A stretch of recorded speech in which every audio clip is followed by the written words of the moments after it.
Tommy Yee here, coming to you from Orange County National. I had a question the other day talking about hitting punch shots. Wind is into the face, good day to demo it. Just showing a couple ideas if you're having a tough time hitting that shot, ways that you can go about it just to make sure that you're in the right position to be able to flight it down. I got a 9-iron here. This is probably like a 10-mile-an-hour wind right into the face. And so what I'm gonna do here is when I'm getting set in, there's a lot of ways to do it for punch shots, but I'll just go through some sort of standard ways. So if I get set up, obviously I'm gonna move the ball back a little bit. I could choke up on the club. I typically don't choke up much, but you can. It just is gonna affect how far the ball is gonna go, but it'll also help you hit it lower if you need that as another way to do it.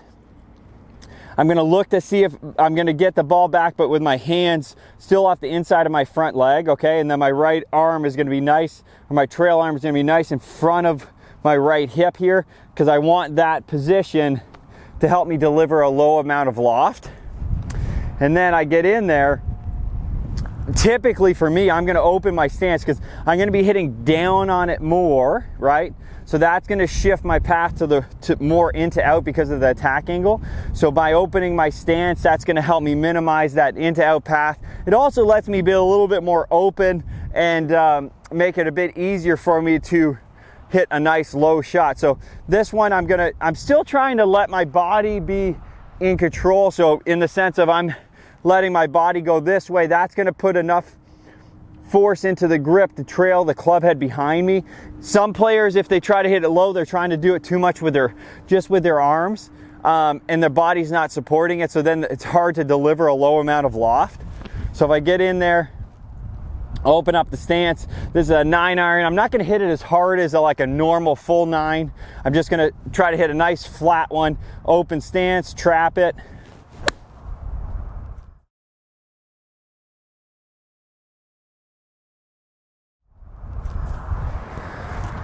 So that one was really good, really solid. Had a little tiny bit of a draw to it. Path was 4 from the inside at 6 down. So it's one thing for me when you're hitting like a little draw. So that one carried 111 into that wind. So if I normalize it, so let's just see that type of swing. So that would go about 125 normal, and I hit this typically like 165 with 9. So when I'm trying to hit that low one, the spin rate, this is a range ball obviously, but the spin rate there is 6,300. So lots of things to factor in. So if I try to do a low one, but hit down and deliver a lot of loft, let's just see what the spin does. I'll hit it a little tiny bit harder too.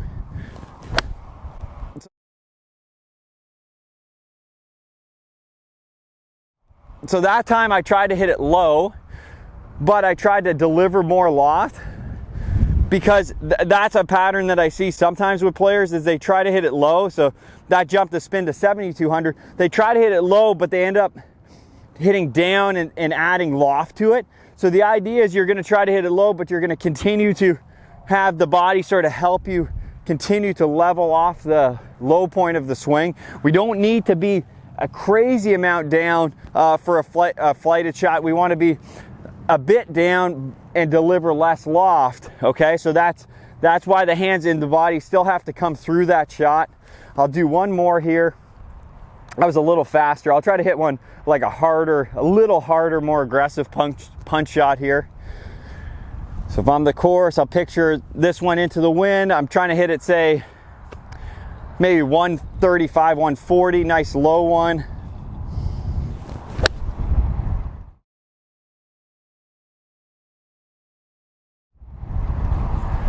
That's a nice flat one into that wind. A lot of times players are worried. They end up taking too little loft or too much loft and then working too hard. I'd much rather them control the swing with sort of a 3/4 back or even a little short of 3/4, and then be able to really, really flight it down into a strong wind. The error obviously is to hit it too high and then it come up short. So I would always err on taking a little extra club, making sure you do a nice aggressive abbreviated swing to help you flight it down, but still use your body through the impact zone. So that one only carried 110, and that's right into the wind, and I hit that really solid.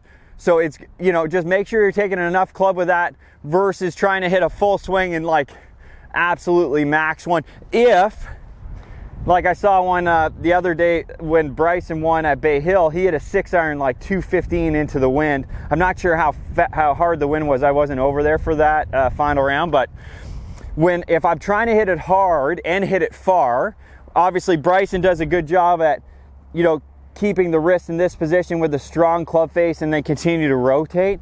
So that would be, if I'm trying to max it out, I'm playing it back, shutting the face, and then I'm really trying to turn through and hit it low, but really aggressive with the turn through.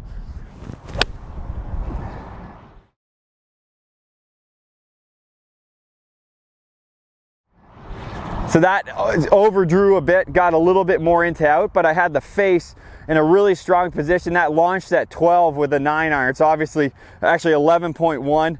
That went 128, okay? So that was me really picking up the speed on that one to get it to go that far. Spin rate there was 7,400. That's because I swung harder. The attack angle still was, it was only 4 down, so it wasn't crazy. So I'll do one more of those. See how far actually I can hit it into this wind with a 9.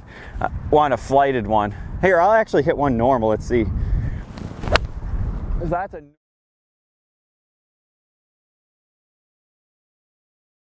That's a normal full 9-iron at 86 miles an hour. That one it went way up in the air. So that launched at 18. That went 121 with full effort, okay? So this is actually a really neat way to do it, is playing around with, okay, obviously I got the Trackman right here, which is helpful for me. So hitting different shots, seeing how far it goes. I also have a wind gauge, which it's in the cart right now, but the wind gauge is neat because then you can see, okay, like that wind's picked up. It's probably like 12 miles an hour now or something into the face around. And then you could play around with, okay, with that much wind into the face, what trajectory lets me hit it the furthest. So that was 86 miles an hour. I hit it 121. If I'm going to try to hit it, let's see if I can flight one down that goes around that far with less effort.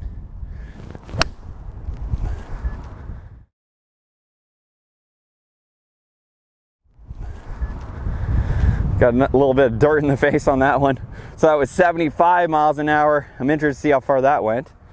That went 118, so almost the same with 11 miles an hour less speed, right? So that's the efficiency factor. Lots of ways to do it with the punch shots. I would play around with your stance baseline, whether you're closed or open. Typically I'm going to err on the open side, but if you're someone that has a pattern of getting 2 on top, you might even play around with closed. So there's no right way to do it. Obviously we're just trying to deliver less amount of loft, make sure the body is supporting the club on the way through, and then trying to control that low point where you're not driving the club too hard into the ground. That's only 4.6 down, so not very steep, but still, I was still able to produce like a lower amount of loft to hit a nice flat shot. So lots to sort of take in there. Again, it's going to take a bit of experimenting for you at home to figure out what's the best way for you to do it. But I hope this gives you some areas to focus on and start from there, and then use that to build your system to help you hit it lower.